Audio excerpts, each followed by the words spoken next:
પ્રધાનમંત્રી નરેન્દ્ર મોદીએ વિયેટિયમ લાઓસમાં યોજાયેલા ભારત આસિયાન શિખર સંમેલનમાં ભાગ લીધો.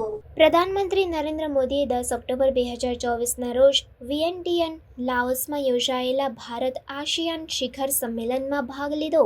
આ શિખર સંમેલનમાં તેમણે ભારતની એક્ટ ઈસ્ટ નીતિની સફળતાઓ અને આસિયાન દેશો સાથેના સંબંધોને મજબૂત બનાવવાના પ્રયાસો પર પ્રકાશ પાડ્યો. પ્રધાનમંત્રીએ જણાવ્યું કે છેલ્લા દાયકામાં આ નીતિએ ભારત અને આસિયાન દેશો વચ્ચેના ઐતિહાસિક સંબંધોને નવી ઉર્જા, દિશા અને ગતિ આપી છે.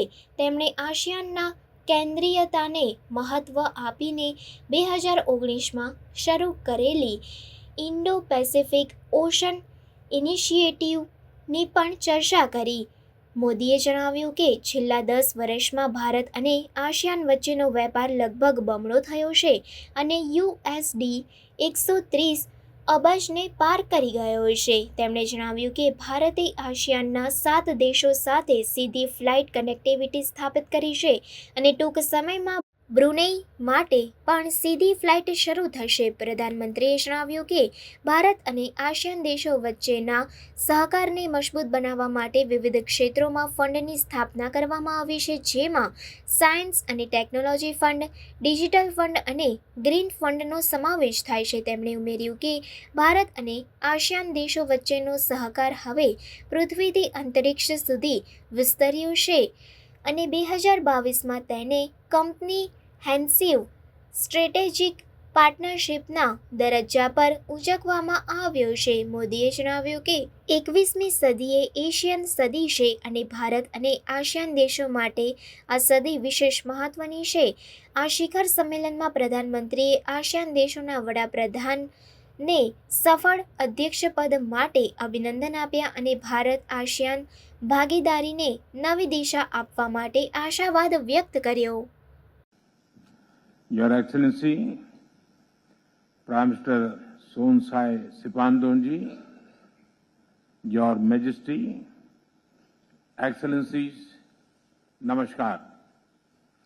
आज आसियान परिवार के साथ इस बैठक में 11वीं बार भाग लेते हुए मैं गौरवान्वित महसूस कर रहा हूं. 10 वर्ष पहले मैंने भारत की एक्ट ईस्ट पॉलिसी की घोषणा की थी. पिछले एक दशक में इस नीति ने भारत और आसियान देशों के ऐतिहासिक संबंधों को नई ऊर्जा, दिशा और गति दी है. आसियान सेंट्रलिटी को प्रमुखता देते हुए 2019 में हमने Indo Pacific ocean initiative launch किया था. ये ASEAN outlook on Indo Pacific को कॉम्प्लीमेंट करता है. पिछले वर्ष क्षेत्रीय सुरक्षा और स्थिरता के लिए मैरीटाइम एक्सरसाइज की शुरुआत की गई है. पिछले 10 वर्षों में आसियान क्षेत्र के साथ हमारा व्यापार लगभग 2 गुना होकर $130 बिलियन से अधिक हो गया है. आज 7 आसियान देशों के साथ भारत ने डायरेक्ट फ्लाइट कनेक्टिविटी है और शीघ्र ही ब्रुनेई के साथ भी सीधी उड़ानें शुरू होगी. तिमोर लेस्ते में हमने नया दूतावास खोला है. आसियान क्षेत्र में सिंगापुर पहला देश था जिसके साथ हमने फिनटेक कनेक्टिविटी स्थापित की और अब ये सफलता अन्य देशों में भी दोहराई जा रही है. पीपल सेंट्रिक अप्रोच हमारी डेवलपमेंट पार्टनरशिप का आधार है. 300 से अधिक आसियान छात्रों को नालंदा यूनिवर्सिटी में स्कॉलरशिप का लाभ मिला है. नेटवर्क ऑफ यूनिवर्सिटीज लॉन्च किया गया है.